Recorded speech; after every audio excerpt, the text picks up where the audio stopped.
Here's what I call the best-kept secret of the rich. Interesting discovery that I made one day.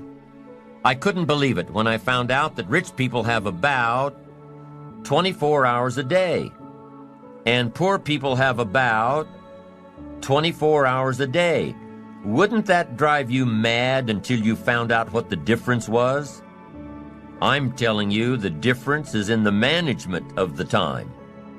A few simple disciplines practiced every day, and your whole life can change. Your future can change, your income can change. But the rest of it is getting a handle on the management of time.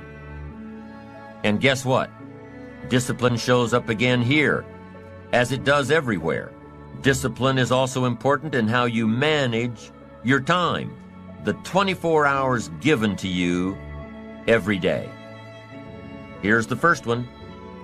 Ignore the subject. Ignore the subject. That's not a bad suggestion. Somebody says, well, I've been behind all my life. Doesn't look like that's going to change. Forget it. I like that approach. At least it's honest. Nobody's ideas of success and time management are right for you unless they can be applied by you. That it's important to resist all stereotypes for success, to resist all models of success. So here's one alternative to time management. Ignore the subject. Don't let somebody pressure you by saying, here's what you've got to do with your time. Resist all that. Take advice, but don't take orders. Let somebody give you their opinions and then accept the ones you want to accept. And the ones you don't want to accept, don't accept. Resist all attempts to pressure you into becoming the model of success. Resist all that. Do it on your own time, the time that's right for you. Now here's another alternative to time management. Step down to an easier task. Step down to something more manageable. Something that doesn't require that much time, that much effort. That's an alternative. Some people in sales are promoted to being manager. They say, oh, now I've got to be a manager. Heck with this, it takes 14 hours a day, worrying about everybody. I'm getting back out in the field. Get my sales job back. And that's a good alternative. Somebody works for a company and says, oh, I'd love to own one of these companies. Then they find out what it takes to own one of those companies. What kind of pressure, what kind of hours. Can't play golf 3 days a week. And finally says, hey, you know, I've had it up to here with all the headaches and trauma and dealing with all these people's lives and running a company and being responsible for all the stuff. I'm going to step down.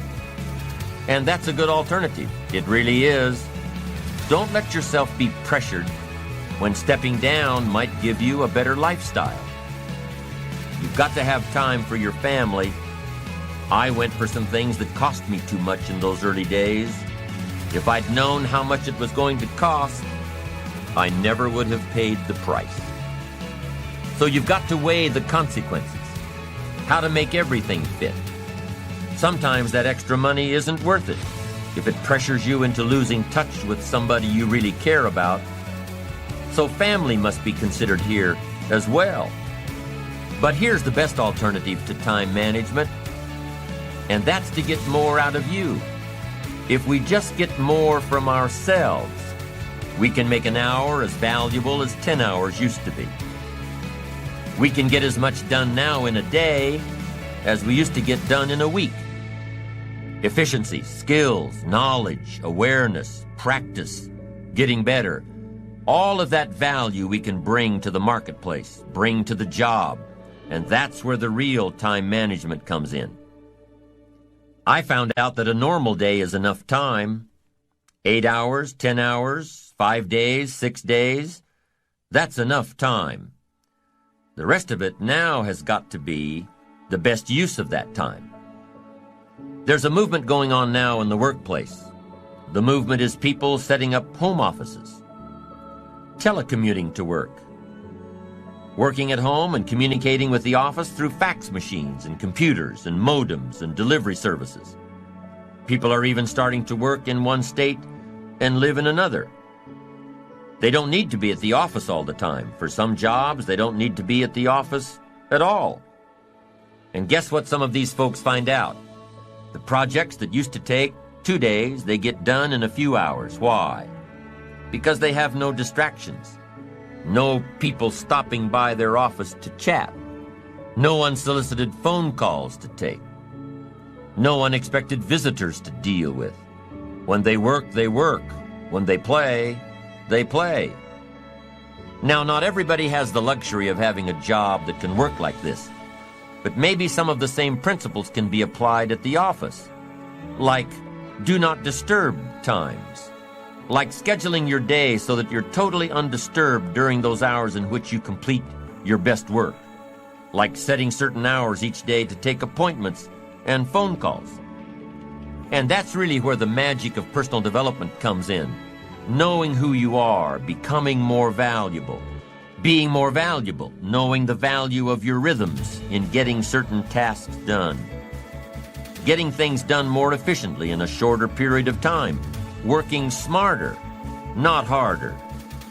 Number 1, you run the day or it runs you. Part of the key to time management is just staying in charge. But here's what usually happens. We start something and we're in control. But as time starts to unfold, pretty soon we start losing control. You know, you start a business.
And you're running it. And pretty soon, what? It's running you. You have to stop every once in a while and say, hold it, hold it. Who's in charge here? So here's a good phrase to jot down. Something will master and something will serve. That's the nature of life. That's just how it goes on this spinning planet of ours. Something will master and something will serve. And here's what you have to make sure you become: the master. You run the day. You run the business. You run the enterprise. You run the job. You stay in charge. Now here's how you can stay in charge. Have your written set of goals with you at all times. Then prioritize your goals and decide which is important. Then constantly review your goals. Then have your goals match up to a good written game plan. The game plan that says, take it out of your head and put it down on paper. Then, with game plan in hand, try to separate the majors from the minors. The really important things from the things you just have to do. And prioritize. Is this a major day or a minor day? And adjust your time accordingly. Is this a major conversation or a minor conversation? A lot of people don't do well, and here's why. They major in minor things. They spend too much time on things that don't count, and too little time on things that should count. So you're about to pick up the phone and make a call, but before you do, decide, is this a major call? Is this a minor call? If it's a major call, it needs a little preparation. If it's a minor call, a few pleasantries will probably do. Hi, how are you? So a little evaluation will save you a lot of time. Major, minor. Next time management essential, don't mistake movement for achievement. You probably know some people around you who are just plain busy being busy. You've got to be busy being productive. It's easy to get faked out by being busy. Guy comes home at night, flops down in the easy chair, says, I've been going. But the real question is, doing what? I mean, it's the doing what. That's the real key, not the going.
Some people are going, doing figure eights.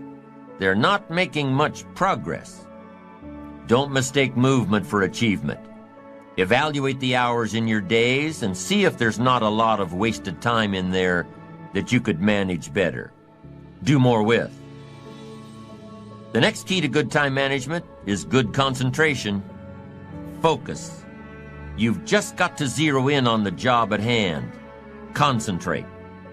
Don't start your business day until you get to the business. I used to start my business day in the shower. Found out it doesn't work. Wait till you get to the office to start your work. Wait until you get to work before you get to the work. Don't start your business day at the breakfast table. It's not good for the family. Here's another one. On the way to work, don't think about work. Here's what you've got to do. On the way to work, concentrate on the way. The breakfast table, concentrate on the family. Wherever you are, be there. Don't be somewhere else. Give whatever you're doing the gift of attention. Give people the gift of attention. The gift of attention. Concentration. Next time management essential, learn to say no.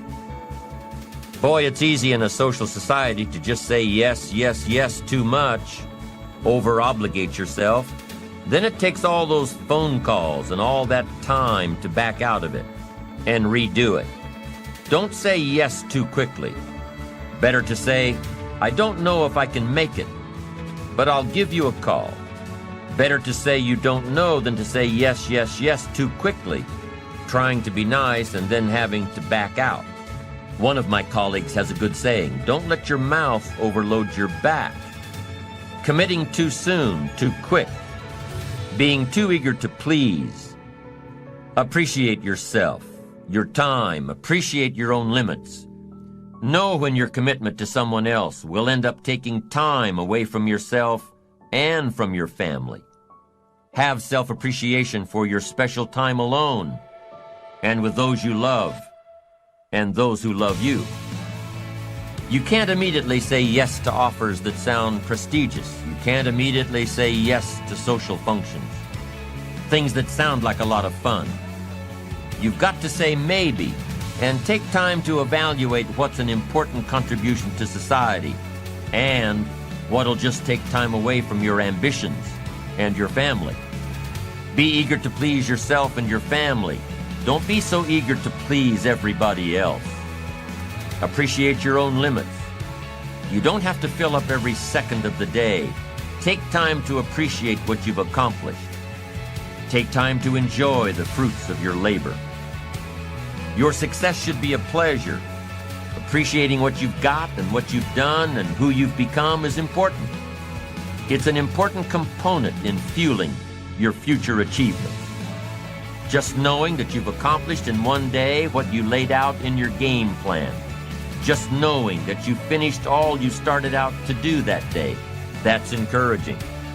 And it's these little daily advantages that you're gaining that continue to fuel your achievement.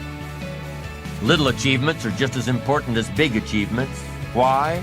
Because you can't appreciate the big achievements without first appreciating the little ones.